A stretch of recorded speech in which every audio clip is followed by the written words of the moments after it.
Hey traders, happy Monday. Welcome to the Weekly Outlook. This is Chris Pulver here. It is the 4th of November. This is the week of the 4th through the 8th. So we're just coming off of a non-farm payroll, better than expected jobs report, although the forecast was quite low at 90K, came in at 128. Somehow the math was working out for our president to be over 300,000. So we'll talk about that in a little bit, but let's get to the charts. We have a lot to discuss this week as we head into a couple more weeks of trading, and then we get into some holiday time. So I'm looking for some decent trends and some holiday drifts to continue to take us through the rest of the year. Keep those likes and comments coming in at pulver.chris on Instagram, at pulverchris on Twitter, Facebook, and YouTube. Just look up my name. I certainly hope that the week-to-week outlooks have been helping you with your trades and directions. We've had some great weeks in my trading room. In fact, let's talk about that right now. We've closed out for some profits, really nice profits over the last couple of years. Just taking a quick look at the trade log. I believe we are almost to 26,000 pips for the year, 25,779. We still have a lot of positions running, by the way, which are looking pretty solid. Euro Aussie, we are short. Euro New Zealand, we are short. Aussie Swiss, we are long. Let's see, Aussie New Zealand, we're short right now. New Zealand CAD, New Zealand Swiss, we are long. So some really good pairs that are solely focused on technicals, and I think fundamentally will benefit from any type of optimism coming out of US and China. So I think as the year progresses, we'll probably see either no news or we'll see some optimism to keep the stock market going. That was the whole point of this image for the week. We cracked new highs on the S&P 500 as well as the NASDAQ. I think that 2020 Trump re-election, a lot of it is hinged on the economy because things have been shrugged off. The impeachment probe, all the circus and antics going on in D.C. right now. But again, not here to talk about that. The market is running, the market is cranking. This is whether it's a low volume, low participation move, it's still boasting higher highs, and that's something we need to take note of to make sure that things still go. Okay, so let's take a look at the opening of the market. So Sunday night open, we are finally back to normal daylight savings in the U.S. So everybody's back aligned. So your overlaps and your time frames, your opens are pretty similar now, which is great. The New Zealand dollar, we've actually noticed this in my trading room for the last couple of weeks, is the Asia session has been kicking that New Zealand dollar firmly to the upside. And then usually by the London or US session, things are resetting. But there are some noticeable pushes favoring New Zealand dollar strength, and I think that's going to continue. Everything else right now is fairly muted, but again, the Kiwi having some decent strength and then giving it all back. So we'll take a look at that in a little bit when we get to the live charts. But the Swiss, the weakest currency pair in the morning, I'm loving that. The JPY as well. Let's take a look at that dashboard. Like I said, last week on Friday, U.S. market is about to open here in a little bit. Futures pointing towards a steady gain on Monday's open. If we go to U.S. Friday's close, the Dow again creeping back up towards highs at 1.11%. S&P respectively 3066, so that takes a SPY up to 306, which is well above those 303 and 304 highs. NASDAQ up 1.13%, breaching the highs. So again, we have S&P and NASDAQ hitting highs. Dow is right there at the highs with futures on the rally this morning. If we have a bullish open, this path is likely to continue. Whether or not we're starting to see this holiday rally now, we always like to see the Santa Claus rally, but things are afloat. We did have a cut from the Fed last week. We had non-farm payroll posting better than expected job numbers. Again, the forecast was 90K. Came in at 128 plus a positive revision from 136 to 180. Although average earnings were slightly down, we also have GDP numbers that were higher than expected. They forecasted 1.6, came in at 1.9, despite a slightly softer reversion from 2.1 to 2%. So these are all factors that are causing the Fed to hit a pause right now. However, things are data dependent. I am pretty sure that if anything breaks down between the US and China, if anything breaks down in the stock market, that the Fed's tone of pausing quickly changed to becoming accommodative and most likely signaling another cut by the end of the year. So I do think that despite the tensions between President Trump and Jerome Powell, they seem to be doing what is needed, I guess, to keep the market going. And that's fine. You know, this is what we've talked about for the last month or two. I mean, you take a look at the dollar index. For the stock market to continue to rally, the dollar index should be falling. I'm looking for this structure right here. We just recently had a daily and weekly chart break and close below this year-long channel. That's a good sign. Now, what does it look like price action-wise? From this divergent highs, we had 3 highs in a row, all of which were disagreeing with momentum. That's a good sign for a short. I think that's what helps us top off the dollar index for right now. As we did break the daily and weekly channel, again, this goes back to January of 2019. I'm expecting this to be the high to low. We might have a little pullback here for a flat pattern, and then this dollar index should continue. I would love to see the yearly pivot hit by the end of the year. You know, if this is a destination for the dollar to weaken, I think for the stock market to continue to rally, the dollar should get weaker. Let's take a look at the SPY really quickly. So big earnings this week from notable companies: Uber, Marriott, Shake Shack, Under Armour, which I just saw Under Armour missed on some Q3 earnings. Peloton, for all the bikers wanting to pay $60 a month to watch somebody on your screen. Let's see. Expedia, Wendy's, Qualcomm will be a big one for telecommunications. Disney, after launching their Disney Plus streaming services.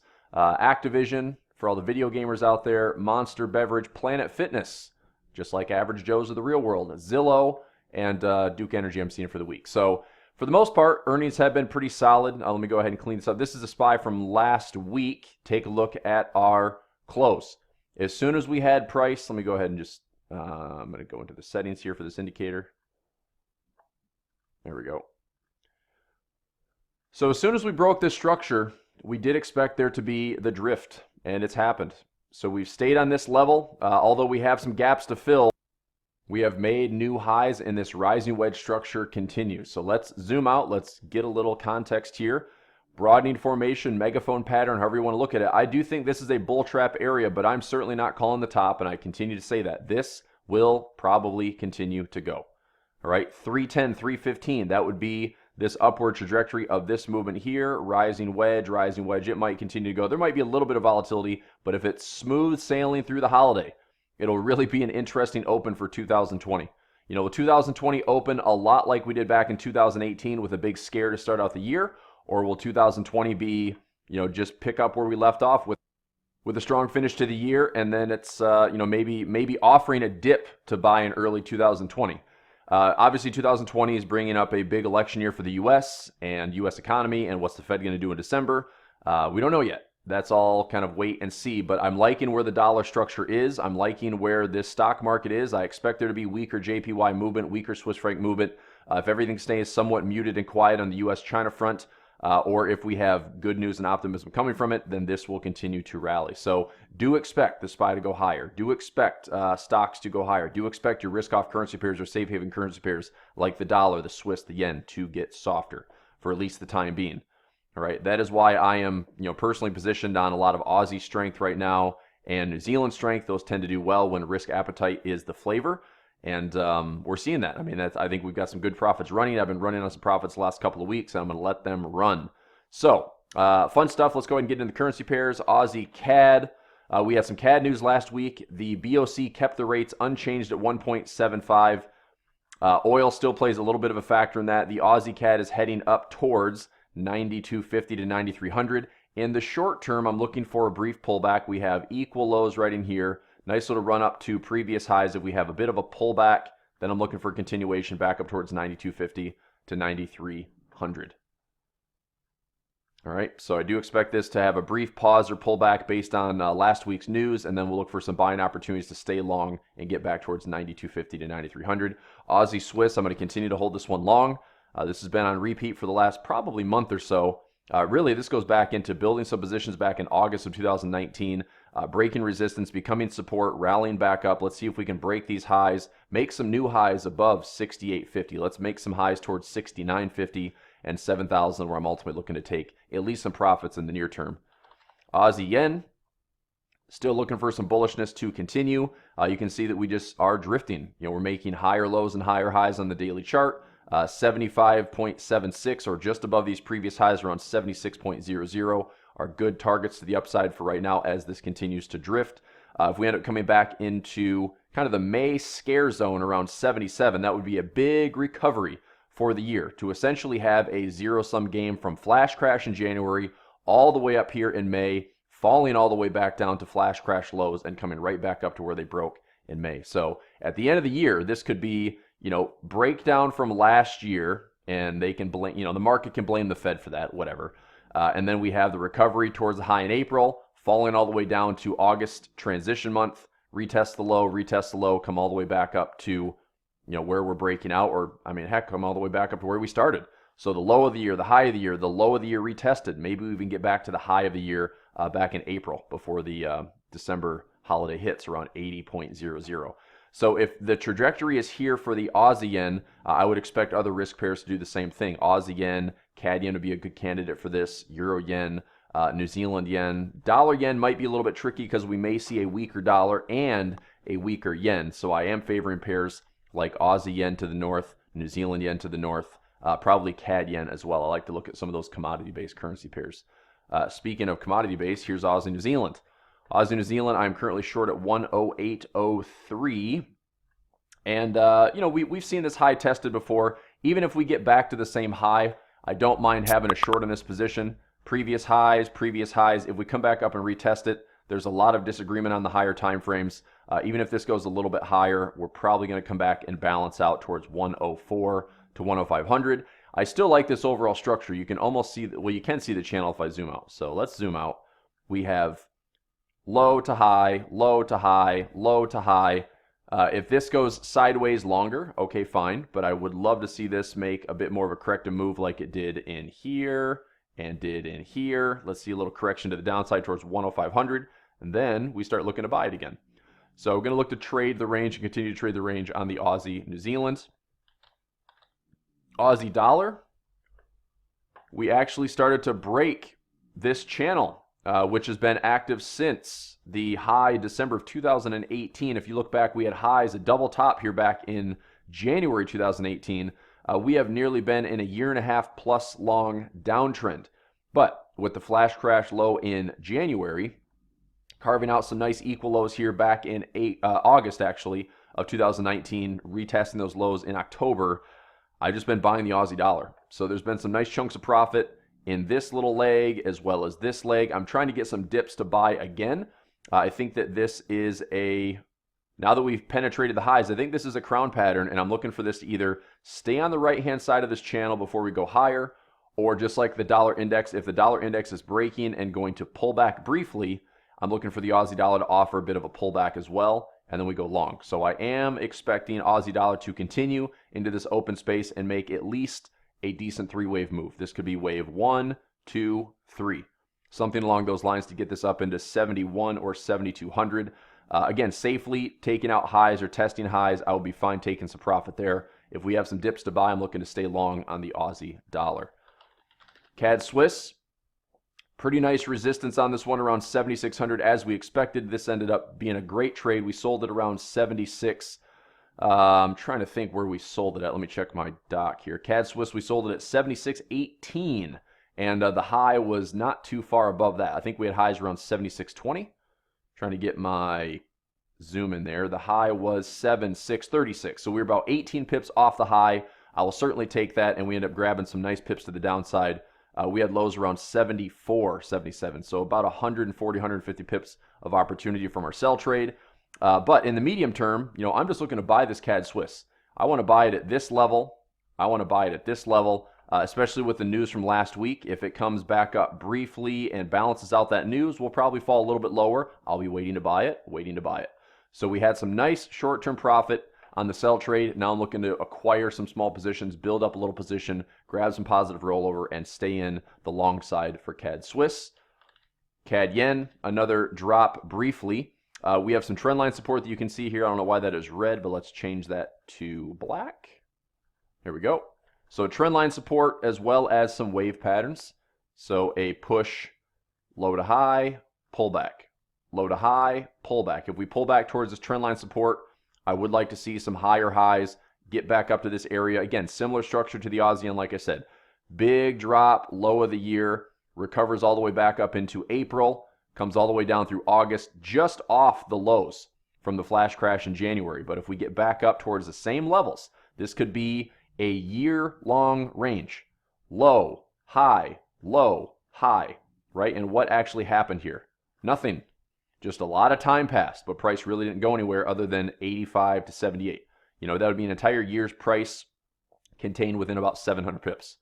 So for some of the lower volatility movements we've had thus far, that would make sense. I would like to see the Japanese yen weakness continue. I'm looking for this stochastic cycle to get into the buy zone, hopefully offering this up to the upside to regain those highs around 83.30.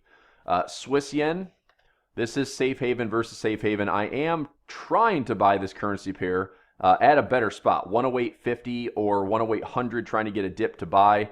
I may or may not get that opportunity. We'll keep an eye on this one. You know, there's some nice structure in here around 108.60, 108.50. So if we do pull back into that zone, I would look for a chance to buy it. Otherwise, I'll just try to wait and buy it at the lows where we just missed our entry there by about, I think we missed it by about 20 or 30 pips. A little bit more than that, actually. We were at 106.30 was our pending buy, and 106.72 was the low. So anyway, we'll look to buy some dips on Swiss yen.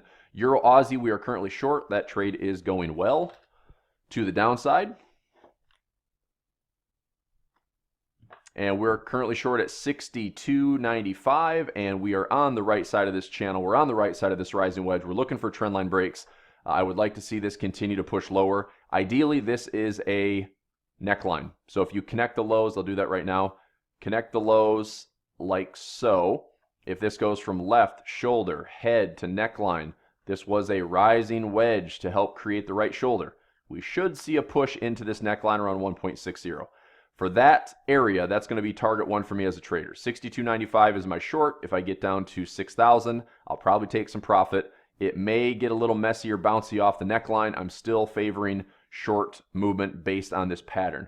But if I get down to 6,000, I will happily take 295 pips or something around that area to protect some profit. So I'm still favoring shorts on that pair right now. Euro CAD, we will probably see a bit of a pullback first. There's a lot of consolidation going on right now. I'll get rid of that yellow box because we already hit it.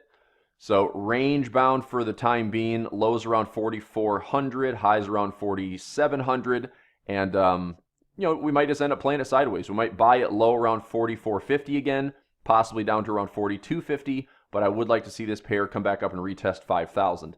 If that is the case, if this continues to go to the upside towards 5,000, expect the CAD Swiss to drop to some pretty nice areas like 72 or even 7,100. From those levels, I will gladly buy CAD Swiss, and from this area, I will gladly sell Euro CAD. So watching this one right now, we had some really nice pips on this pair. I believe we took about 119, 120 pips out of this move last week on the CAD News. We closed up on CAD Swiss and on the Euro CAD for respective 200 pips for the well, it took like 24 hours, but nice little trade on that one. Euro Swiss. Continuing to look for the upside, 1100. Come on, 1100's right there. 1100, 1150, trying to stay long on Euro Swiss for right now. Pound pairs, I'm going to breeze through the pound pairs. There's not really much to offer. The next big news for the pound will be December 12th.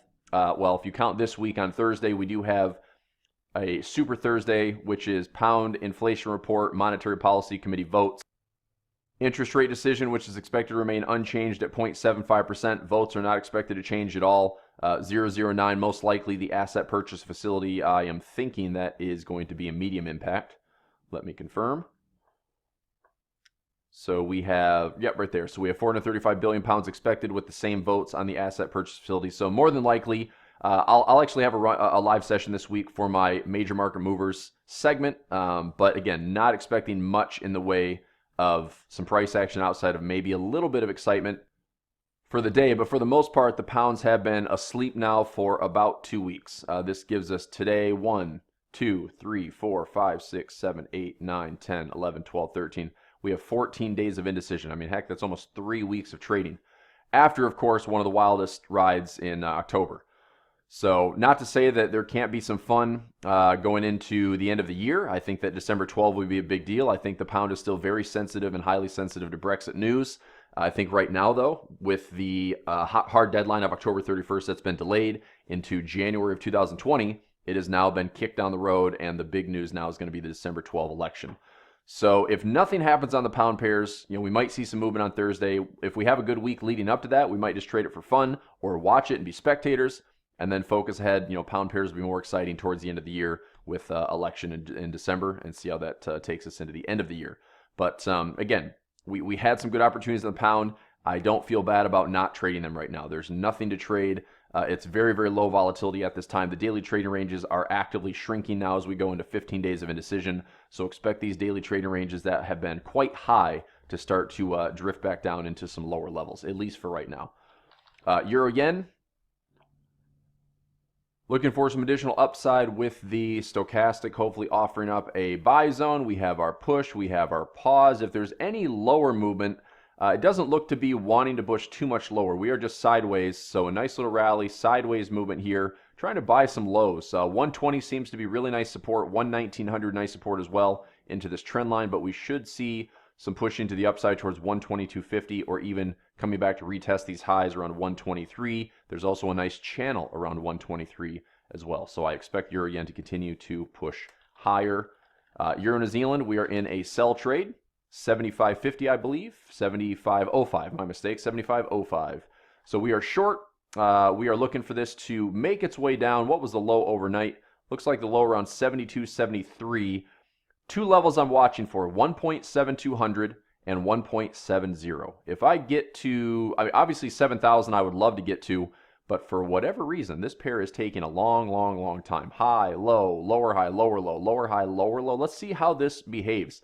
If it's really low and slow to the downside, I will probably just take profit at 72 and wait for maybe 7,000 or 6,800 to be hit for a chance to buy this one. So for the time being, I'll continue to hold short and make an assessment on whether or not I want to protect early or try to hang on to a little bit longer. Usually, like I said, we've been seeing this trend on the currency strength chart for the last couple of weeks where the Asia session has been kicking that New Zealand dollar stronger.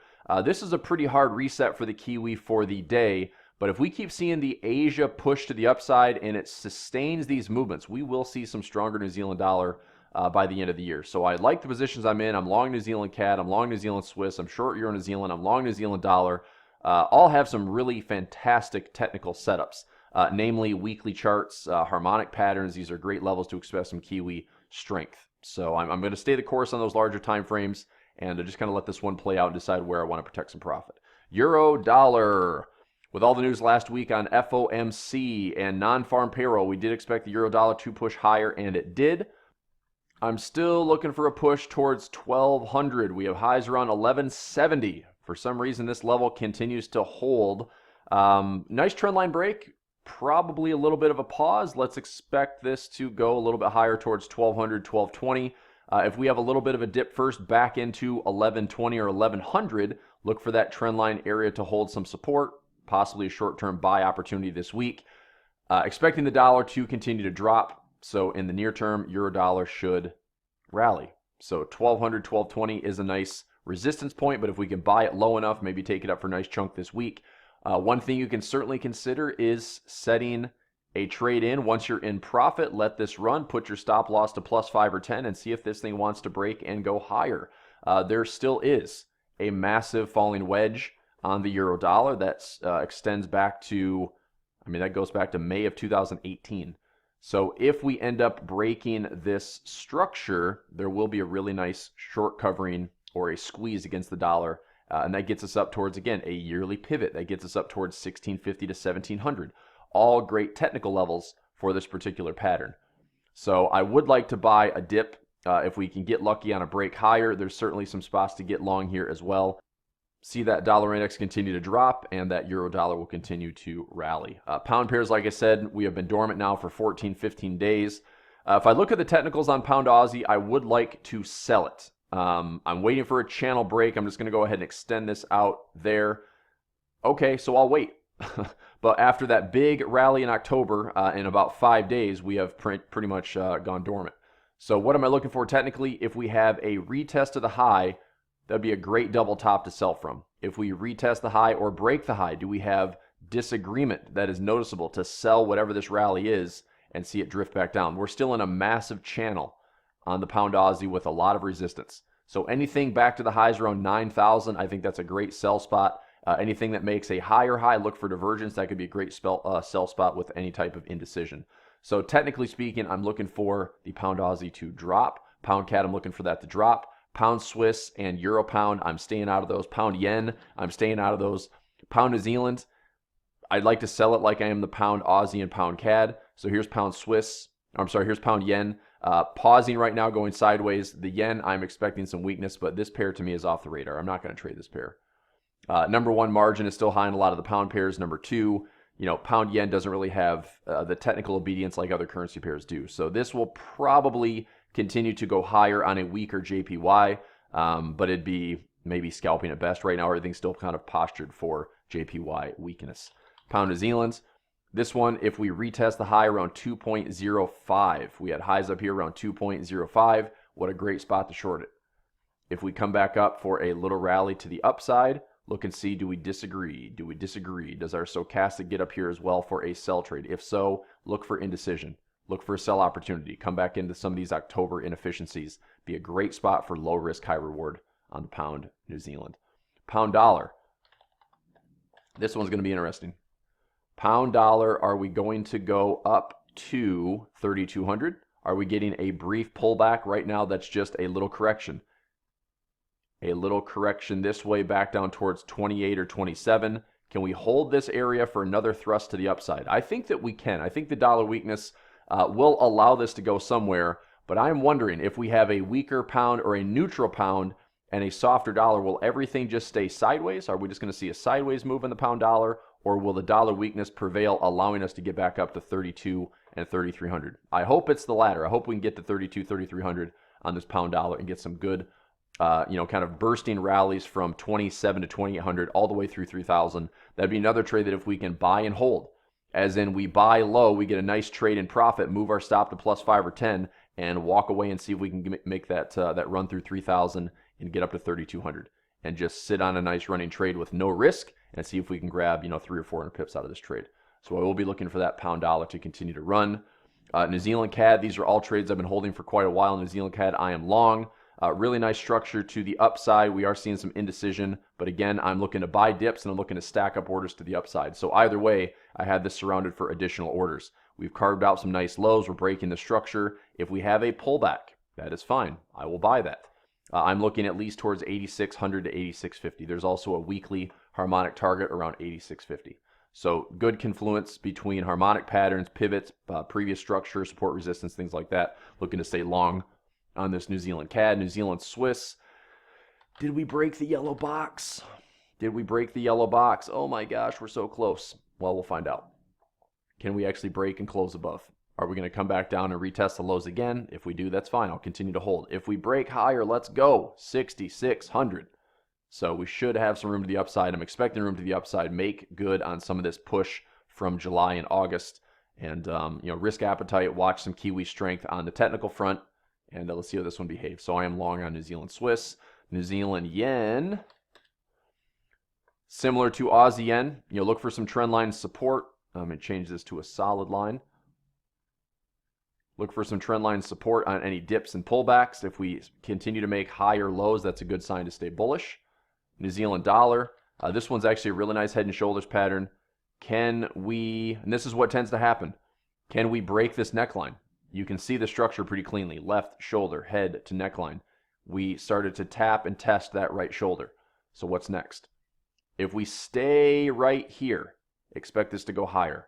If we come back down and retest the right shoulder, we're probably still going to turn off that right shoulder. Just makes the structure a little bit more complicated. Okay, but this neckline, if we hold there, we should be able to push higher. This yellow box represents the low to the high swing. So this is the measured move from low to high. This is the projected move for head and shoulders, all the way up towards 66.60. I'm currently long on several positions New Zealand dollar. I'm looking to take it up towards 66.50, 66.60, grab some profit up in here. But it's a nice little bullish head and shoulders. Dollar CAD. Okay, some traders in the room did a great job with this trade and held on to it through the news. We had Wednesday BOC, we had Wednesday FOMC. This is an interest rate decision, respectively, for the Canadian bank as well as the U.S. The trade setup was actually really nice. We bought this thing super low around 3055. The low, in fact, was 3040. So we had a great entry. It barely went against us. But I played it safe and I took 35 pips right there, and I took it before the news on Wednesday. But that's the Wednesday news right there. So traders that hung on to it had 100 to 150 pips of profit. Traders that got out with me are a little bit safer than 35 to 40 pips, which again, it's not terrible. There's no risk on the trade, but it would have been nice to hang on to that for less than 12 hours or 24 hours, and we had another 100 pips or so of profit. But it's all good. And we're still looking to see what is the bigger direction on the dollar CAD. Right now, it almost suggests that the dollar CAD wants to stay range bound. 3,000 support, 3,000 support. Are we going to come back up to these highs around 33.50? It's possible. We might have this, low and slow move to 33.50. If this level holds, we look for a sell trade. But I'd say right now the trajectory is to continue to go a little bit higher towards 32.50, which I see a nice little pocket zone, as well as 33.50 for some previous resistance. Dollar Swiss, give us something better to trade, and I will gladly buy this at lower levels, but I hope that we want to push a lot lower. So now that we are back, safely below 1.00 and on the right side of the trend line, 1.00 appears to be really firm resistance. Are we going to make a low and slow move back down to these levels? From there, is that a buy trade? We'll find out.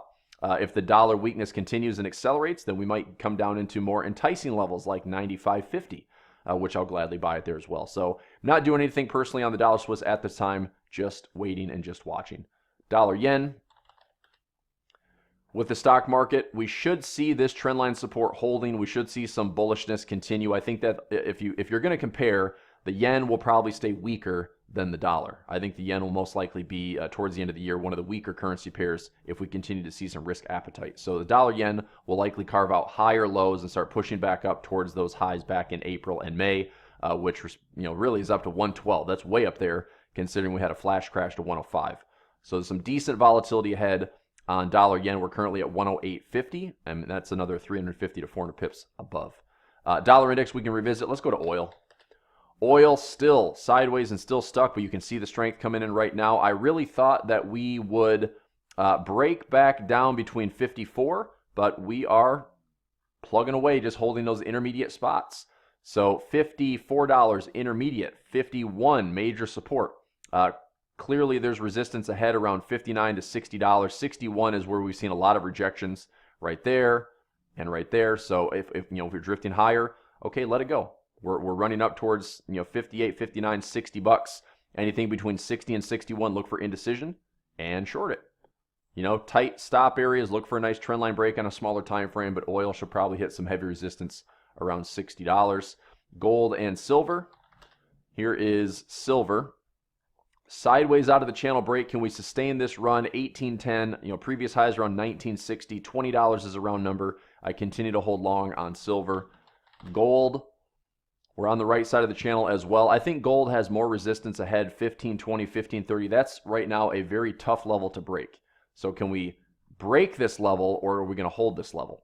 We don't know yet. Obviously, we're in it right now. We're showing resistance. I would almost suspect that retesting this high, failing off of that is going to lead us back down into maybe 1450 to 1400 on gold. So we'll see. I mean, if gold is going to make a firm break above 1530 to 1550, anything above 1550, that all looks very bullish on gold.